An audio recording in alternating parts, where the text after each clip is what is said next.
Imagine this. You're going on a road trip to Mexico, but instead of spending the 1,000 miles in your clean, comfortable mid-sized sedan, you're shoved into a smart car with 10 other people with no food or water for the 3-day drive. You're experiencing just the beginning of the horse slaughter process.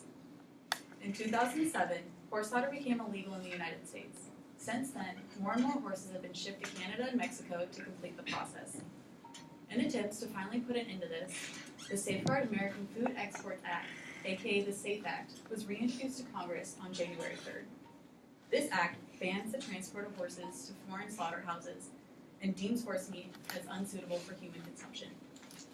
In order to ensure the welfare of these horses and health safety among North America, this act must be passed. From my beginning analogy, it's obvious to see that the horse slaughter process is inhumane. They start out being loaded into trailers that are intended for cattle use. The horses are so cramped that they are often unable to fully extend their heads up. In addition, with no food or water, many horses become sick along the way, some end up dying. Needless to say, the actual slaughter itself is cruel. In Mexico, the puntilla knife is used to sever the spinal cord. The World Animal Health Organization does not consider this to be ethical since the horses are often conscious during and after the stabs. In Canada, either a rifle or a captive bolt are used to euthanize the horses.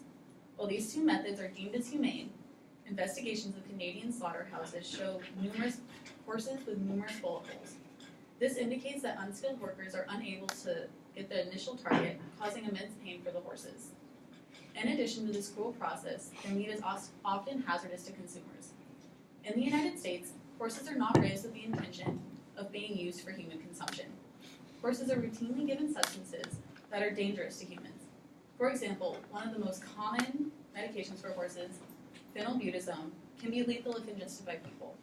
The National Toxicology Program considers it a cancer-causing carcinogen. Currently, there is no way to track whether a horse sent to a slaughter has received any of these substances. With no required transfer of information, how would anyone know if the meat they are consuming is toxic? With the passing of the SAFE Act, we can eliminate approximately 150,000 horse slaughters in Mexico and Canada. Not only will this benefit the horse, but it'll guarantee the safety of those who eat this meat. While the U.S. can't control what other countries do regarding slaughter, we can control our exports.